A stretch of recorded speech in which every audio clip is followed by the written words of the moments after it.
النهاردة احنا هنتكلم عن قصة جميلة قوي الكل بيبحث عنها وعن مشاكلها وعن حلولها. النهاردة انا هخلي الراوي يقول لكم ازاي حليت المشاكل دي وازاي هنبدأ القصة سريعا. ومعاكم عمرو يوسف ودي قناتي رحلة في الواقع على اليوتيوب. ما تنساش بقى الاشتراك، ما تنساش الشير، ما تنساش اللايك، ويلا بينا نشوف الراوي خليته يحكيها ازاي.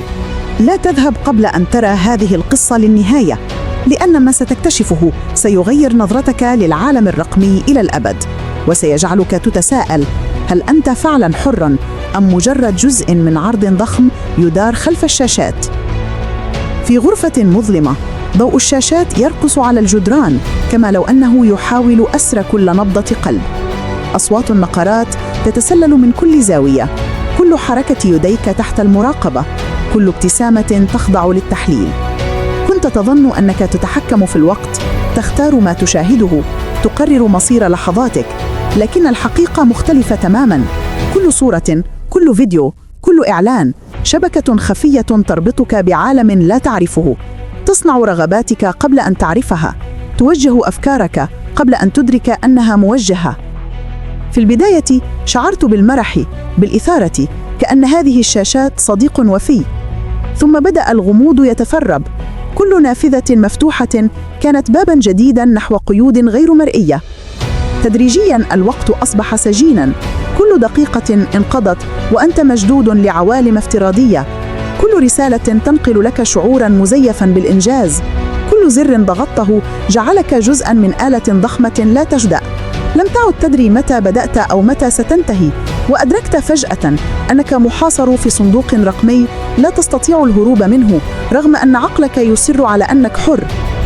ومع تصاعد الإحباط اكتشفت سراً لم يلتفت إليه أحد من قبل: كل هذه الشاشات ليست مجرد أدوات، بل صناديق تنتظر من يقع في فخها، تصنع وهم السيطرة، تمنحك شعوراً بالاختيار بينما تحكم قبضتها على كل رغبة، كل تفكير، كل شعور. في تلك اللحظة شعرت بالخوف الحقيقي، ذلك الذي لا يمكن تجاهله، خوف من أن تكون حياتك كلها مجرد سيناريو مكتوب مسبقاً، تعرض لك فقط لتصنع لك وهم الحرية.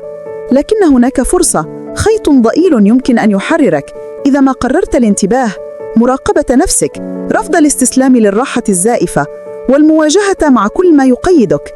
لأن الحقيقة الوحيدة التي ستكشفها النهاية هي أن الحرية الحقيقية لا تأتي من الأزرار، الشاشات أو الصور، بل من قدرتك على رؤية ما خلفها والتمرد على الصندوق قبل أن يصبح أنت. أدركت فجأة أن كل ضحكة، كل إشعار، كل تحريك أصابعك جزء من لعبة ضخمة صممت لإبقائك أسيراً. الهواء بدأ أثقل، كل نفس شعور بالاختناق، حتى اللحظات البسيطة فقدت معناها. حاولت الابتعاد، إغلاق الأجهزة، تجاهل الأصوات، لكن الصندوق لم يسمح. الصور تحولت إلى مرايا تعكس ليس مظهرك فقط، بل أعمق مخاوفك، رغباتك المخبأة، ذكرياتك التي نسيتها منذ زمن بعيد. في زاوية الغرفة ضوء أصفر خافت أضاء رسالة مفاجئة: هل تريد حقاً التحرر؟ لم يكن مجرد سؤال، بل اختبار، تحدي خفي لمعرفة استعدادك للتضحية بالراحة الزائفة مقابل الحقيقة المؤلمة. قلبك تسارع، عقلك صارحك بالخطر، ولكن جزء داخلك شعر بإثارة غير معتادة، رغبة في معرفة حدودك، محاولة لكسر القيود المفروضة. خطوة واحدة نحو القرار، وكل الأصوات انخفضت فجأة، حتى الصمت أصبح صاخباً، يشير إلى إمكانية اختيارك الأخير. ثم تذكرت لحظة طفولة، شعور الانطلاق بلا قيود، رغبة اكتشاف عوالم جديدة بلا خوف. تلك الذكرى الصغيرة أضاءت طريقك، شعور غامض بالتمرد بدأ ينتشر داخل كل خلية من جسدك، وكأن الحرية كانت تنتظرك منذ البداية، خلف كل شاشة، وراء كل تحذير، ضمن كل خوف.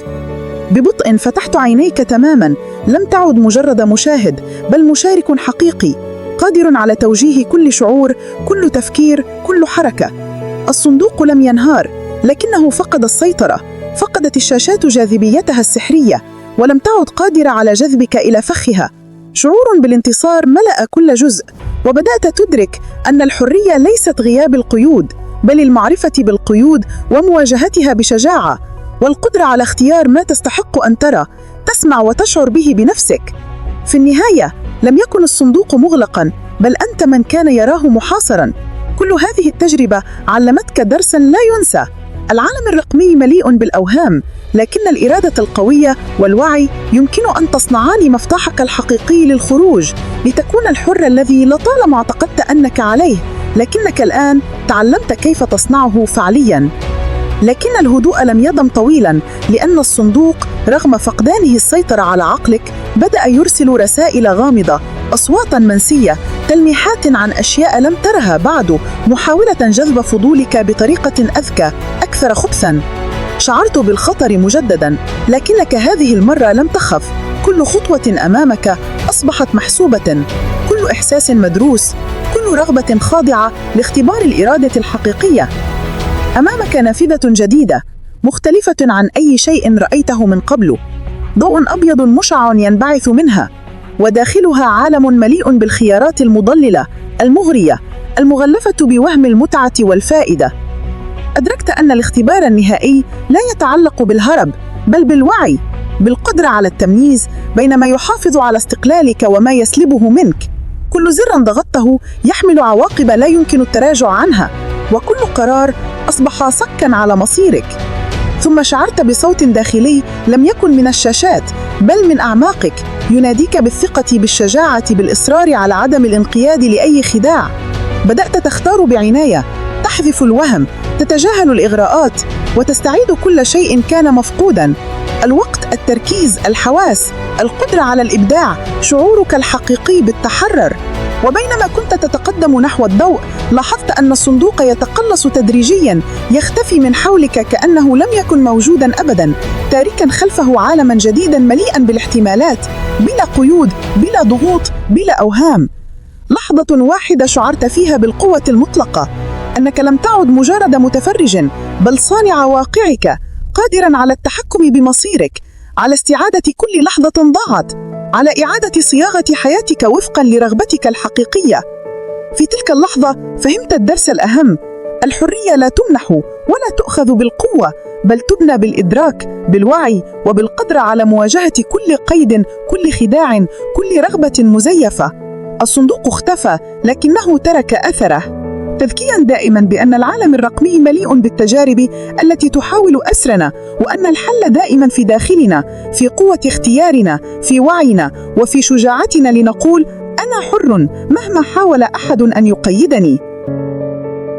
مع اختفاء الصندوق لم يأتي التحرر بلا مفاجآت، لأن فراغ الغرفة أصبح صاخباً بأصوات خفية، همسات غامضة، حلقات غير مرئية تشعر بها دون رؤيتها.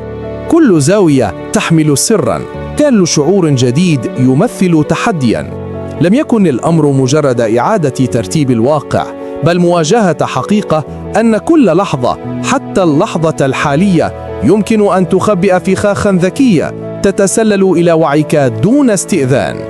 تقدمت نحو مركز الغرفة، خطواتك ثابتة، أعصابك مشدودة، وكل جزء منك يراقب، يحلل، يخطط. فجأة ظهرت بوابة غير متوقعة، سطحها يتلألأ بألوان لم تعرفها العين، تتداخل مع بعضها بطريقة تجعل العقل عاجزاً عن تفسيرها، وكأنها عالم آخر بالكامل. رغبتك في الاستكشاف نمت، لكنك لم تعد أسير الفضول، بل متحكم فيه. تختار بحذر، تحدد حدود، تقيس مخاطر قبل أي خطوة. داخل البوابة لاحظت مشاهد متحركة تتغير باستمرار، تمثل ذكرياتك، أحلامك، رغباتك المظلمة والمضيئة. كل عنصر يختبر قدرتك على التمييز بين ما يخدمك وما يضرك. شعور طويل بالتمكين انتابك. كل قرار اتخذته حتى الآن أصبح دليلاً على قوتك العقلية، استعدادك لمواجهة أي خداع، أي تأثير خارجي، أي محاولة لإعادة أسر إرادتك. وفي لحظة حرجة ظهرت بوابة نهائية أكبر من كل النوافذ السابقة، مشرقة، تدعو إلى الانغماس، إلى استسلام سريع للإغراء. لكنك توقفت، تنفست، نظرت حولك وابتسمت. لم يكن الهدف الاستسلام أو الهروب، بل مواجهة كل ما يخيفك، مواجهة كل وهم حتى آخره. وبنقرة واحدة محسوبة اخترت المغادرة، تركت الغرفة تركت الأوهام وخرجت إلى عالم جديد حيث كل شيء ممكن، حيث الحرية ليست شعورا مؤقتا بل نمط حياة، قدرة على التحكم بالمصير وإدراك الحقيقة أن كل صندوق، كل شاشة، كل ضوء مهما كان جذابا لا يمكن أن يقيدك إلا إذا سمحت له بذلك. وفي النهاية تعلمت أن القوة ليست فيما يحيط بك بل فيما يملكه عقلك من وعي، في كل قرار تتخذه، في كل شعور تختاره، وفي كل لحظة تختار فيها ألا تكون مجرد مشاهد بل صانع كل لحظة بنفسك، متحررا تماما من أي قيود كانت تحاول السيطرة عليك. بعد أن خروج شعرت بأثر غريب يملأ كل خلية، إحساس بالسيطرة الحقيقية على كل حركة، كل تفكير، كل إحساس داخلي. العالم الخارجي بدأ أكثر وضوحا، ألوانه أكثر إشراقا، أصواته أكثر وضوحا، وكل نسمة هواء كانت كأنها رسالة تقول لك أنت سيد كل لحظة الآن. لكن لم يختفي التحدي بالكامل، لأن الصندوق رغم اختفائه ترك آثارا ذكية في مكان ما، رموزا غير مرئية، إشارات خفية تحاول اختبار صبرك ومراقبتك من بعيد. أدركت أن الوعي المستمر أصبح الدرع الوحيد ضد أي خداع، وأن الحرية ليست حالة تحدث مرة واحدة بل رحلة يومية تحتاج إلى يقظة دائمة، اختيار واعي وتركيز تمام. وبدأت تتحرك وسط العالم الحقيقي، تتفاعل مع كل شيء بوعي مختلف، كل قرار أصبح مبنيا على إدراك، كل شعور محسوب، وكل رغبة تم قياسها قبل أن تتخذ أي خطوة. لم يعد هناك أي قيد خارجي، لا قيود رقمية، لا أوهام دوئية، لا تحكم خفي، كل شيء تحت سيطرتك، وكل تجربة صارت فرصة لاختبار قوة إرادتك، لمعرفة حدودك، لإثبات أنك بالفعل حر. وفي اللحظة الأخيرة ابتسمت وعرفت أن كل ما مررت به كان درسا، تدريبا، سخنا لشخصيتك، اختبارا لمدانة عقلك وروحك. لم يعد الصندوق موجودا، ولم تعد الشاشات قادرة على أي تأثير، لأنك اكتسبت ما لا يمكن سلبه: وعيك كامل، قدرتك على التمييز، إدراكك للخيال والواقع، وإصرارك على ألا تصبح أداة لأي قوة خارجية مهما حاولت التلاعب بك. وهكذا خرجت نهائيا حرا بحق، مدركا أن كل لحظة اختيار حقيقية هي سلاحك، وأن أي عالم، أي تجربة، أي شاشة مهما كانت مغرية لا يمكن أن تقيدك إلا إذا نسيت قوتك الحقيقية، قوتك التي تبدأ من داخلك، من وعيك، من شجاعتك في مواجهة كل فخ، كل خداع، كل محاولة للسيطرة على حياتك. وبعد أن شعرت بالقوة المطلقة أدركت أن العالم لم يعد مجرد محط عشوائي، بل مساحة صالحة لصنع كل تجربة حسب الإرادة. كل خطوة جديدة أصبحت إعلانا عن استغلالك، كل نظرة حولك كشفا عن فرص لم تستغل، كل فكرة تخطر في ذهنك أداة لبناء واقع مختلف. لم تعد مجرد مشاهد بل صانع أحداث، قائد خيارات، مؤلف قصة حياتك بنفسك. ثم ظهر فجأة تحد أخير، ليس من الخارج بل من داخلك. أصوات شكوك، مخاوف قديمة، رغبات قديمة لم تحل، تساؤلات عن قيمتك، حدودك، قدرتك على الصمود. لكن هذه المرة لم تخف، لأنك تعرفت على آليات التحكم، على أهم الانقياد، على طرق التفريق بين ما يخدمك وما يضرك.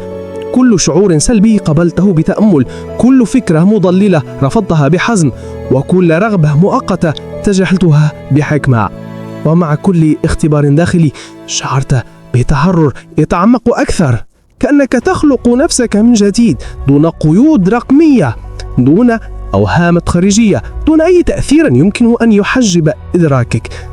كل لحظة أصبحت فرصة للتطور، لكل تجربة قيمة، لكل قرار سلاح، لكل شعور مفتاح. العالم أصبح ملكك بطريقة لم تعهدها من قبل.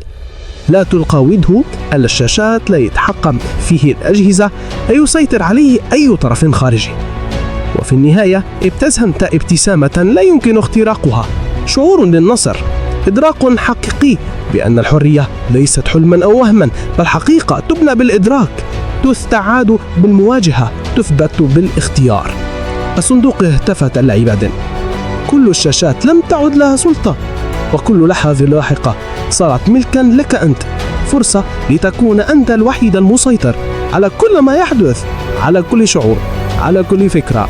وهكذا خرجت من التجربة متحرضا بالكامل، أقوى، أذكى، أكثر وعيا، مدركا أن أي قوة خارجية مهما حاولت لا يمكن أن تقيدك إلا إذا تجاهلت قوتك الحقيقية، قوتك التي تبدأ من داخلك، من وعيك، من شجاعتك في مواجهة كل فخ، كل خداع، كل محاولة للسيطرة على حياتك.